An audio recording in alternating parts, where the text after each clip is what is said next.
separated from God if we're living in the way that Ephraim was at this time. So we'll go ahead and read through verses 8 through 16, and then we'll look at the points. Again, this is Hosea chapter 7, beginning in verse 8. We read, Ephraim mixes himself with the nations. Ephraim has become a cake not turned. Strangers devour his strength, yet he does not know it. Gray hairs also are sprinkled on him, yet he does not know it. Though the pride of Israel testifies against him, yet they have not returned to the Lord their God, nor have they sought him for all this. So Ephraim has become like a silly dove without sense. They call to Egypt, they go to Assyria. When they go, I will spread my net over them. I will bring them down like the birds of the sky. I will chastise them in accordance with the proclamation to their assembly. Woe to them, for they have strayed from me. Destruction is theirs, for they have rebelled against me. I would redeem them, but they speak lies against me, and they do not cry to me from their heart. When they wail on their beds, for the sake of grain and new wine, they assemble themselves. They turn away from me. Although I trained and strengthened their arms, yet they devise evil against me. They turn, but not upward. They are like a deceitful bow. Their princes will fall by the sword, because of the insolence of their tongue. This will be their derision in the land of Egypt. All right, a lot of things to examine here, but again, the two main points, the first one we're going to look at is that Ephraim had not returned to the Lord. Now we see this point is introduced in verse 8, where the point is made that Ephraim mixes himself with the nations, but this is illustrated with the fact that they had become a cake not turned. Now I was hoping Sandy would be here because I wanted to ask her this question, but she's not. Now, this image of a cake not turned, can anyone tell me what happens when you don't turn a cake? It browns unevenly. Could even go so far as to burn on one side and not be cooked on the other. So this is how this point about Ephraim mixing himself with the nations is illustrated. Now, as that applies to Ephraim, the image refers to the fact that even though God's people were God's people, they weren't acting as God's people. In the same way that if you don't turn a cake, the cake doesn't do what it's supposed to do. Now, I am not a culinary expert, so that's about all I know about what happens when you don't turn a cake. But here, it's all about this point that Ephraim was mixing themselves with the nations. They were becoming corrupted. We've talked about how they went off into idol worship, and that's how this is illustrated. Yes, ma'am.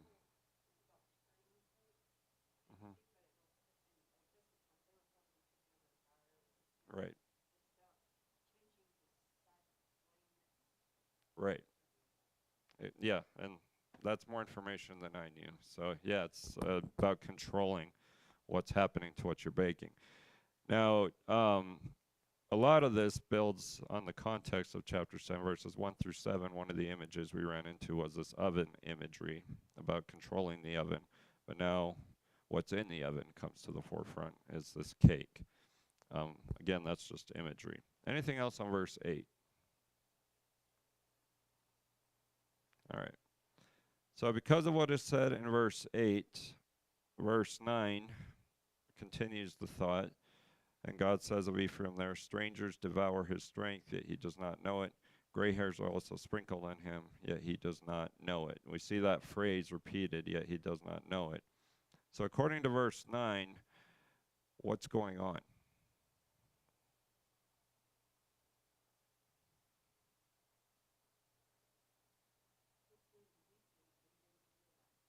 That's the idea, is these things are happening to him. Again, this is the nation of Israel, but using this idea of Ephraim, and they're not realizing it, as Elaine put it. So we have these ideas, strangers devour his strength. That's where we get the point that they're being weakened. But then we have this idea of gray hairs are also sprinkled on him. Now, what do we think of when we think of gray hairs normally? Getting old. Dad said just a moment ago, he's a lot grayer since he's had grandkids. That's where our mind goes, and that's okay. But that doesn't seem to be the case here because it's building on this idea of being weakened. So these gray hairs are actually a reference to the fuzz that sometimes you see on things that are molding. That seems to be what this is talking about because it's parallel to the idea of being weakened. Now, putting these two things together, more specifically, the picture being painted here is that Ephraim, Israel, they're in a state of decay. They're just getting weaker and weaker because of what God is doing with them as a result of the behavior they're engaged in. So the relationship with God is suffering, but they're not realizing it. They're so far off into what they're doing that they don't even realize what's going on as in terms of their relationship with God. Questions or comments on verse 9? Okay. So verse 10, again here in Hosea 7, the text says, the pride of Israel testifies against him, yet they have not returned to the Lord their God, nor have they sought him for all this. So at the beginning of this verse, we have this concept of the pride of Israel. Now, what do we think of when we think of pride? Being puffed up. There's a good pride and a bad pride. Good pride is, I'm proud to be a Christian. The bad pride is what we would call arrogance or being puffed up. So here we're being reminded that Israel had become arrogant. But the text says this arrogance about them is testifying against them. What does the rest of the text say? What haven't they done?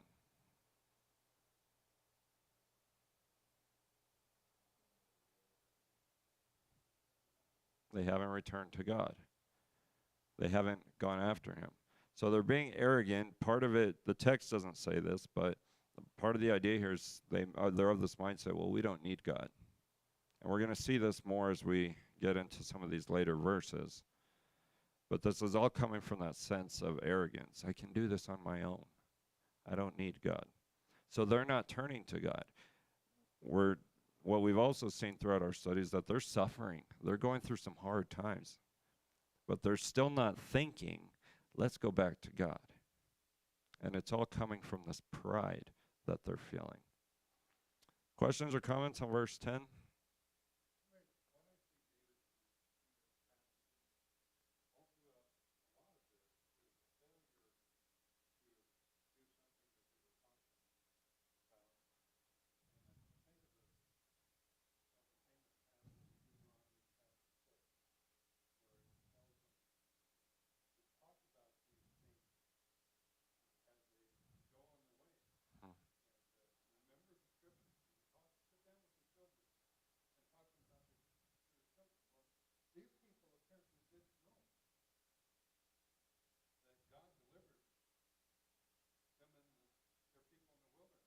Yep.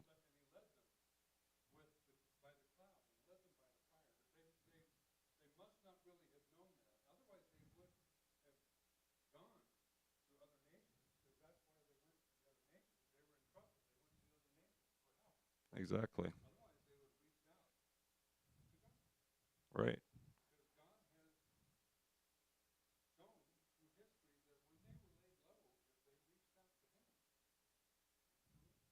Absolutely. And we're going to come back to that thought here in just a few verses.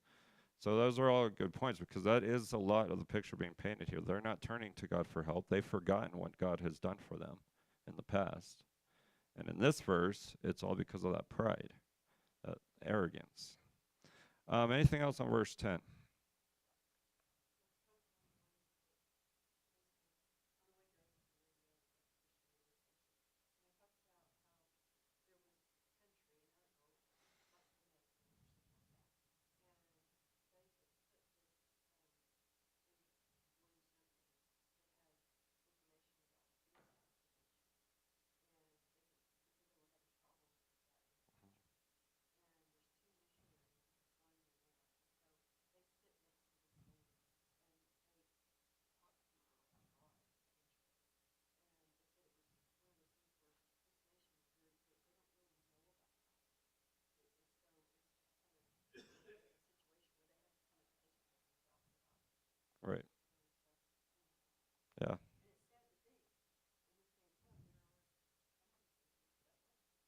exactly. There are countries who don't even have access to the Bible in some parts of the world. I only know this because I get emails about help put the Bible in these people's hands. But here, they did have access to the Bible, so to speak, but they've forgotten about all that.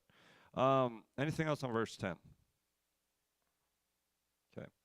So putting verses 8 through 10 together, what we see here about the nature of the relationship Ephraim had with God is that they had not returned to the Lord. So at this point, I'm going to ask that question. What does it mean to return to the Lord?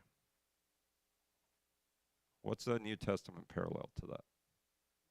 Repent. That's what repentance is about. It's changing your direction in relationship with God. It means you're coming back to God. Ephraim had not done that. And again, from verse 10, we see that a lot of that was because of their arrogance, thinking, we don't need God. So Ephraim, as a result, they would continue to suffer in the way that they are until they made that decision to return to the Lord in repentance. So that brings us, since they had not returned to the Lord, that brings us into verses 11 through 16. We're going to look at the point that they had strayed from the Lord. So this point is introduced in verse 11. We find another image. The text says, Ephraim has become like a silly dove without sense. They call to Egypt, they go to Assyria. Now what comes to mind when you think of a silly dove without sense?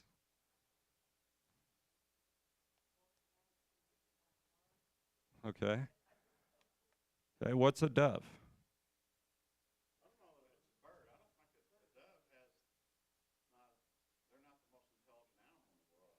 Okay, so that might, yeah, they might not be the most intelligent, but yes, it's a silly dove. It's another word for dove here, as far as the Hebrew is concerned, would be like something like a pigeon. And if you've seen a pigeon, it's just walking around, going all different directions when it's on the ground. As Dom put it, not the most intelligent creature. Go ahead.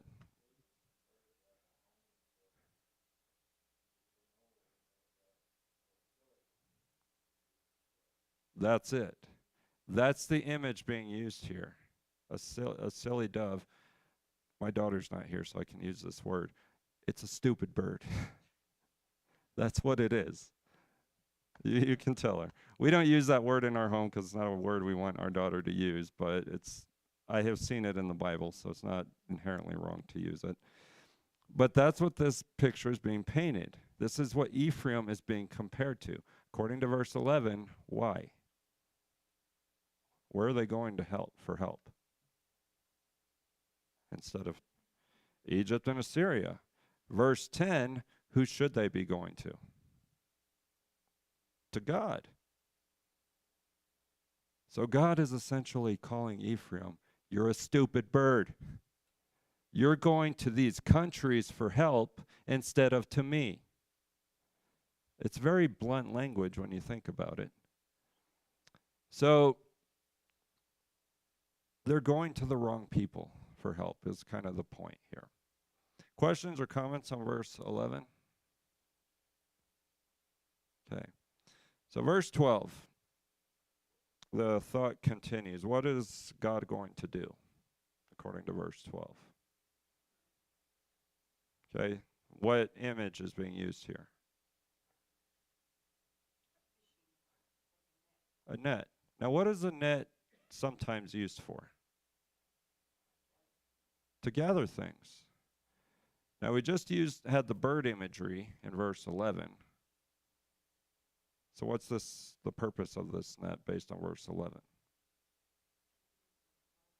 Keeping them from flying away. It's the idea of he's going to trap them. Because the text says he'll bring them down like the birds of the sky. At this time, if you wanted to catch some birds, you used a net. Somehow capture them to bring them down. So God's going to do that. What else is he going to do in this verse?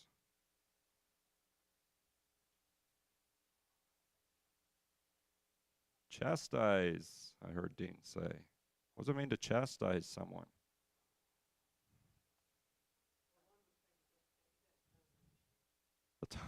Okay, what does that mean? Right, so it's telling somebody they're wrong. And that's what God's going to do. But we find after that statement, we find this language of in accordance with the proclamation of the assembly. So what we don't know from this text is what this word proclamation, it's a word that comes from something like a report that's given. Now, what we don't know from this text is what proclamation or report the author has in mind here. But one commentator suggests that this report refers to Egypt or Assyria reporting back to God's people that they weren't going to help them. Now, what we're going to see in Hosea is that even though God's people were going to these nations for help, these nations refused to help them. So if this is Egypt or Assyria reporting back to God's people, part of the point here is that Egypt or Assyria refused to help them. Now, if that's the case, what this tells us is that God's disciplining of his people, practically speaking, how that was going to happen, is that Egypt and Assyria were not going to help them. So they're going to be put in this position where they're forced to come back to God because there's no other help available. Does that make sense? Okay. Questions or comments on verse 12? Okay. So, with verse 12 being true, in verse 13, we find another statement from God. It's one of these woe to them statements. And it's where God is condemning his people for straying from him. And this is going to result in their destruction for rebelling against him and speaking lies against him. So, when we see this statement, woe to them, what does that usually indicate? It's not good. It's warning language. So God's telling his people, here's what's going to happen, because you're turning to these nations for help. But it's a statement of condemnation. So what God is condemning at this point is Ephraim straying from him. Now, what does it mean to stray from God? Go away. You're walking away from him. More specifically, wandering away from him.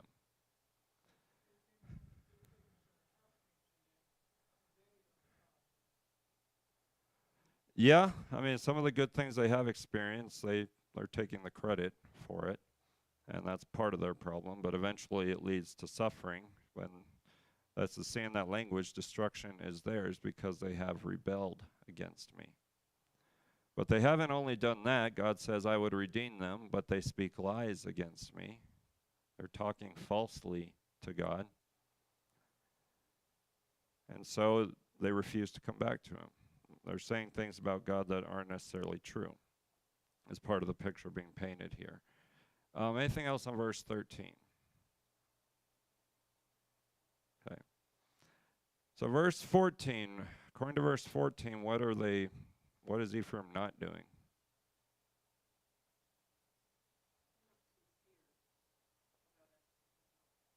Okay. We might say they're not sincere about asking for help, but what else does the text say? What they do not what? They don't ask. So this is continuing to paint that picture. They're not asking God for help. And what condition are they in? We have this line, when they wail on their beds. What does that mean? They're in pain. They're suffering. But they're not asking God for help. Instead, they're going to nations like Egypt and Assyria who are refusing to help them. But the text concludes, says, for they wail on their beds for the sake of grain and new wine. They assemble themselves. They turn away from me. So part of the picture the author is painting is that God's people, they are in a state of suffering. We've said that. They're not turning to God. We've said that. And instead, they're continuing to engage in idol worship. That's what this assembling themselves for grain and new wine. They're looking to these idols to give them this grain and this wine that was part of the culture. As a result, the text says they turn away from God. They're not going to God for worship. They're not going to God for him to provide what they need. So that's verse 14. Any questions or comments? All right. Verse 15, this is where we're going to come back to the thought about what God has done for them. The text says, I trained and strengthened their arms, yet they devise evil against me. That doesn't mean that God trained and strengthened their arms. What did he do for them?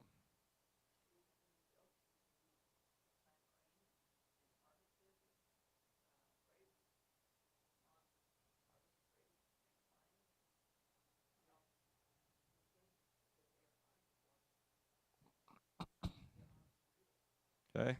So what does it mean to strengthen someone?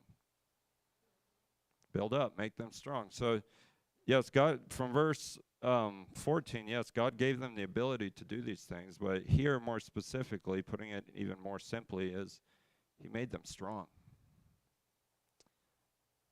Now you go back to Exodus, an example of when God did this was bringing them out of Egypt. That's something Dad alluded to. He did all these things for them. But according to verse 15, what are his people doing in response? They're going against him. The text says they're devising evil against him. So they're not only rebelling against God, they're finding ways to rebel against God. They know what they're doing. But because of this arrogance, this pride from verse 10, and this attitude that they have, they are actively working against God and knowing it because they're so far off into this idol worship that they're engaged in and this other behaviors that Hosea has described in his book. And so they're forgetting what God has done for them in the past, trained and strengthened their arms. Questions or comments? All right. So having said these things, these thoughts we've looked at, end with a concluding statement here in verse 16. The text says, they turn but not upward. They are like a deceitful bow. Their princes will fall by the sword because of the insolence of their tongue. This will be their derision in the land of Egypt. So in the first line of this verse, we have this statement, they turn but not upward. What does that mean?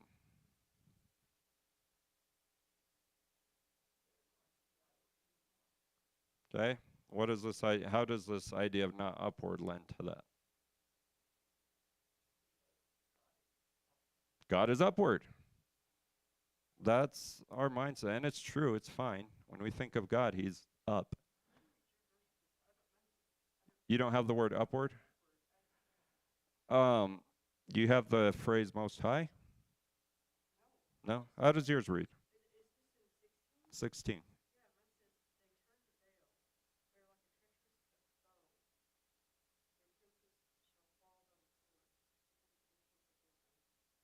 Okay, so you have they turn to Baal in that first line. That should not be there. I don't know why that I mean, that is the idea, because they're turning to idols, but I have a footnote with the word upward that says it could also be translated as most high. Okay, my footnote's different than that. But the idea here is that they're not turning to God.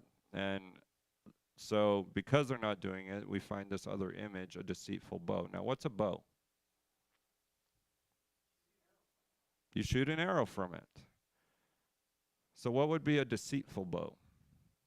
Think of the silly dove image from earlier. It doesn't shoot straight. So you have this bow and arrow, you're going to shoot it, you think it's going to go to your target, but it doesn't. Something's wrong with it. It's deceitful, and Elaine's translation says treacherous. It doesn't do what it's supposed to do. Now, how does that apply to God's people? That's it. They're not doing what they're supposed to do in the same way that this deceitful bow doesn't do what it's supposed to do. And what's going to be the result? According to that third line. They'll fall. The princes will fall by the sword. This is going back to their leadership.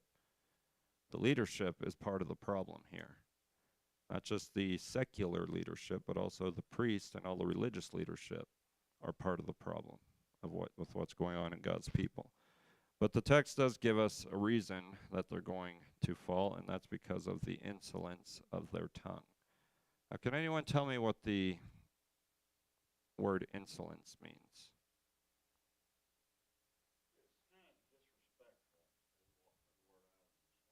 It's disrespect. Who are they being disrespectful toward? Toward God. So this is part of the reason they're going to be defeated. Now, this fall by the sword, it's war language. So they're going to be defeated in war. But it's all because of part of what they're saying. Not all because, but a lot of it is because of what they're saying against God. But the people they're going to be defeated by are the people of Egypt and Assyria. That's why the text says this will be their derision. Can anyone tell me what the word derision means? It's not a...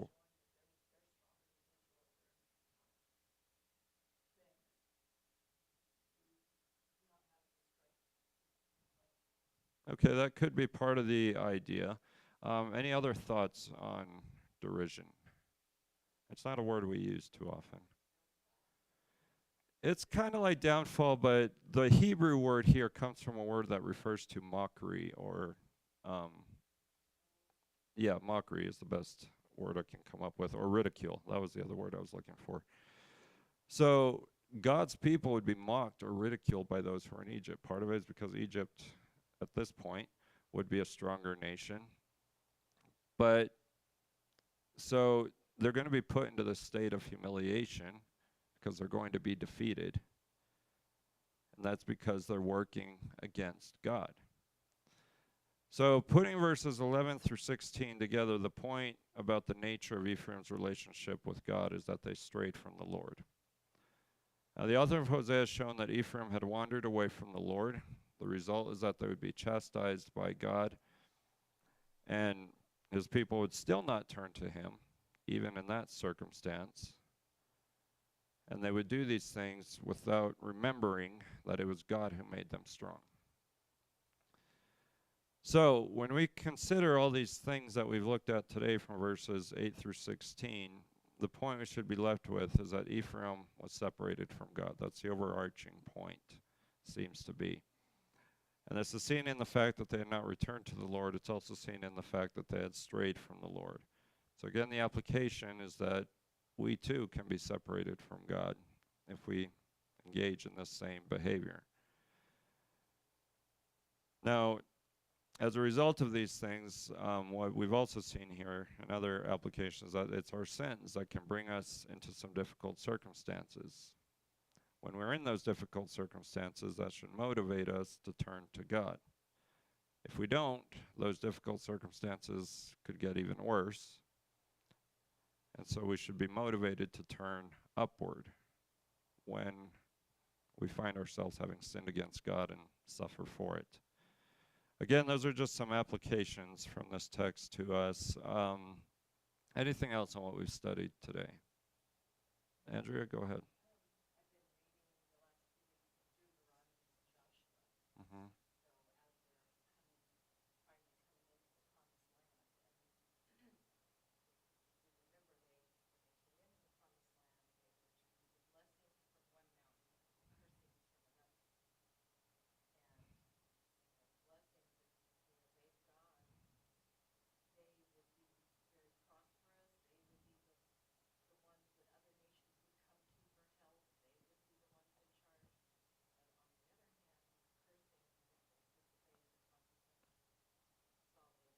Yep,